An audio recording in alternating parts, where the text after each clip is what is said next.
ஜகாத்தை 2 முறைகளில் கணக்கிடலாம். ஏனென்றால் நீங்கள் ஒரு வருடம் உங்களிடம் வைத்த பிறகுதான் ஜகாத்தை கொடுக்க வேண்டும். எனவே நீங்கள் தினசரி பதிவு செய்து வைக்கலாம். உங்களின் செல்வம் நிசாபை விட எவ்வளவு அதிகம் இருக்கிறது என்று நீங்கள் ஒவ்வொரு வாரமாக பதிவு செய்யலாம் அல்லது மாதப்பதிவு. எனவே நிசாபை விட எப்போதெல்லாம் அதிகமாக இருக்கிறதோ அந்த தேதியை குறித்து வைக்க வேண்டும். ஜனவரி 1 எவ்வளவு நிசாப் இருந்தது, ஜனவரி 2 எவ்வளவு இருந்தது. எனவே ஜனவரி 1 உங்களிடம் என்ன இருக்கிறதோ, உதாரணமாக ஜனவரி 1 2007 என்றால் ஜனவரி 1 2008 அதில் ஜகாத் கடமையாகிறது. பிறகு ஜனவரி 2 எவ்வளவு உள்ளது என கணக்கிடணும். மற்றும் ஜனவரி 3 அல்லது வார அடிப்படையில் அல்லது மாத அடிப்படையில். ஆனால் இவற்றையெல்லாம் பதிவு செய்து வைப்பது மிக கடினம். பிறகு நீங்கள் பதிவு செய்வதற்கே அரை நாள் எடுத்துக்கொள்வீர்கள். ஆதலால் இது மிக கடினம், நடைமுறைப்படுத்துவதற்கும் உகந்ததல்ல. மிக எளிமையான முறை மற்றும் பாதுகாப்பான முறை. இன்ஷா அல்லாஹ் எந்த பிழையும் ஏற்படாது. அது என்னவென்றால், ஒரு முழு வருடத்தில் ஒரு நாளை எடுத்துக்கொள்ளுங்கள். பிறகு சரியாக அதிலிருந்து ஒரு வருடம் கணக்கிடுங்கள். நிறைய மக்கள் ரமலான் மாதத்தை பின்பற்றுவார்கள். ஏனென்றால் அது நன்கொடையின் மாதம் மற்றும் உங்களுக்கு நிறைய பரக்கத்தும் நன்மைகளும் கிடைக்கும். ஆனால் நீங்கள் தேர்வு செய்ய ரமலான் மட்டும் ஒரு மாதம் அல்ல. நீங்கள் அந்த வருடத்தின் எந்த நாளையேனும் எடுத்துக்கொள்ளலாம். ஆனால் அது ஹிஜ்ரி நாட்காட்டியில் கணக்கிட வேண்டும், சூரிய நாட்காட்டியில் அல்ல. எனவே ஜனவரி 1 2007 ஜனவரி 1 2008 என்பது தவறு. அது முதல் ஷாபான் அல்லது முதல் ஹஜ். இருந்தாலும் ரமலான் மிக நன்மைகள் தரும் மாதம். நீங்கள் முதல் ரமலானை எடுக்கலாம் அல்லது ரமலானின் எந்த நாளை வேண்டுமானாலும் எடுக்கலாம். நீங்கள் ஒருவேளை ரமலானின் முதல் நாளை எடுத்தால் நீங்கள் வைத்திருக்கும் எல்லா செல்வங்களையும் கணக்கிடுங்கள். மற்றும் அடுத்த ஆண்டு ஒருவேளை அது ரமலானின் முதல் நாள் 1420 ஹிஜ்ரியாக இருந்தால், பிறகு ரமலானின் முதல் நாள் 1421 ஹிஜ்ரியில் உங்களிடம் எவ்வளவு இருக்கிறது என்று பார்க்க வேண்டும். தற்போது இவ்வாறு நீங்கள் ஒரே ஒரு நாளை எடுத்து ஒரு ஹிஜ்ரி கழித்து சரியாக கணக்கிட்டீர்களானால் மிக பாதுகாப்பான முறையாக இருக்கும். நீங்கள் குறைவாக ஜகாத் கொடுப்பதற்கு எந்த ஒரு வாய்ப்பும் கிடையாது. நீங்கள் அதிகமான ஜகாத் கொடுக்க தான் நிறைய வாய்ப்புகள் உள்ளது. ஒருபோதும் குறைவாக கிடையாது. ஏனென்றால் நீங்கள் தினமும் கணக்கிட்டீர்களானால் அந்த அளவு மேலும் கீழுமாக போய்கொண்டு இருக்கும்.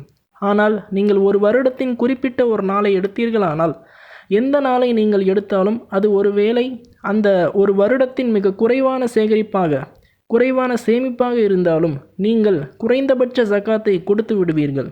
உதாரணமாக ரமலானின் முதல் நாளில் உங்களிடம் 1 லட்சம் ரூபாய் சேமிப்பு அல்லது $1,00,000 சேமிப்பாக வைத்திருந்தால், மற்றும் அதுதான் அந்த முழு வருடத்தின் மிக குறைவான சேமிப்பு என்று இருந்த போதிலும் நீங்கள் ஒரு வருடம் உங்களிடம் இருந்ததற்கு ஜகாத் கொடுக்க வேண்டும்.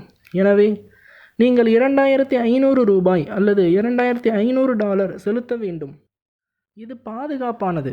ஆனால் அது ஒருவேளை அந்த வருடத்தின் அதிகமான சேமிப்பாக இருந்தால், எனவே இங்கு நீங்கள் சிறிது அதிகமாக ஜகாத் செலுத்துவீர்கள், குறைவாக அல்ல. ஆனால் சில மக்கள் எண்ணுவார்கள், இது மிக உயர்ந்த சேமிப்பாச்சே, நான் தேவையில்லாமல் அதிகமாக ஜகாத் கொடுக்கிறேனோ. நீங்கள் அதிகமாக செலுத்த வாய்ப்புகள் உள்ளது, ஆனால் நீங்கள் குறைவாக செலுத்த வாய்ப்புகள் குறைவு. ஏனென்றால் அது ஒரு அதிகமான சேமிப்பாக இருந்தாலும் மற்றும் நீங்கள் அந்த குறைந்த சேமிப்பை பிடிக்க நினைத்தீர்களானால் அந்த குறைந்த சேமிப்பு மாறிக்கொண்டே இருக்கும். அது ஒருவேளை ஷாபான் மாதத்தில் இருக்கலாம், ரஜப் மாதத்தில் இருக்கலாம், ஹஜ் மாதத்தில் இருக்கலாம். மற்றும் நீங்கள் அந்த ஒரு புள்ளியை பிடிக்க நினைத்தால் அது அடுத்த நாள் மறுபடியும் மாறும். ஆதலால் நீங்கள் அதை பிடிக்க நினைத்தீர்களானால் குறைவான ஜக்காத்தை நீங்கள் செலுத்துவதற்கு அதிகமான வாய்ப்புகள் உள்ளது. ஆதலால் நீங்கள் ஹிஜ்ரி நாட்காட்டியில் ஒரு குறிப்பிட்ட நாளை தேர்ந்தெடுப்பதே சிறந்தது.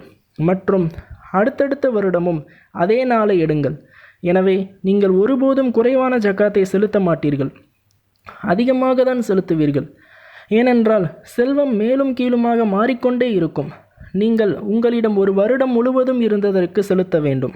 ஆனால் அந்த குறைந்த சேமிப்பு ஷாபானில் இருக்கலாம், ரமலானில் இருக்கலாம், மூன்றாவதாக ஹஜ், எந்த மாதமாகவும் இருக்கலாம். பாதுகாப்பானது ஏதாவது ஒன்றை எடுத்துக்கொண்டு அதையே பிடித்து கொள்ளணும். இன்ஷா அல்லாஹ் நீங்கள் ஒருபோதும் குறைவாக செலுத்த மாட்டீர்கள், அதிகமாக தான் செலுத்துவீர்கள். சில நேரங்களில் 10%, 20% அதிகமாக, 30% அதிகமாக, ஒருபோதும் குறையாது இன்ஷா அல்லாஹ்.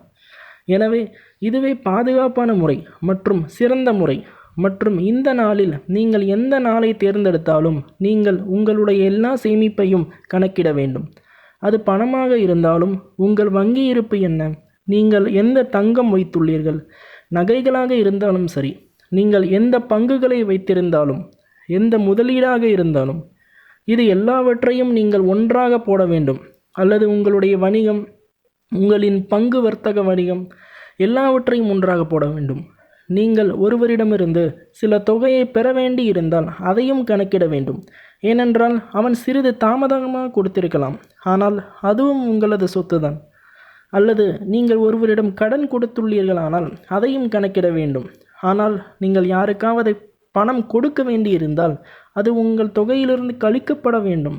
உதாரணமாக, நீங்கள் $100,000 அல்லது $100,000 கடன் வாங்குகிறீர்கள் மற்றும் உங்களிடம் $500,000 வீட்டிலும் கையிருப்பிலும் வங்கியில் பணமாக பங்குகள் அனைத்தும்.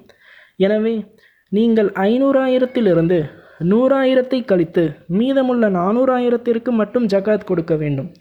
ஆனால் நீங்கள் $500,000 வைத்திருந்து $200,000 கடன் கொடுத்து மற்றும் $100,000 உங்களுக்கு நீங்கள் விற்ற பொருள்களுக்காக வரவேண்டியிருக்கிறது என்றால் மொத்தமாக நீங்கள் 800,000 ஜகாத் செலுத்த வேண்டும்.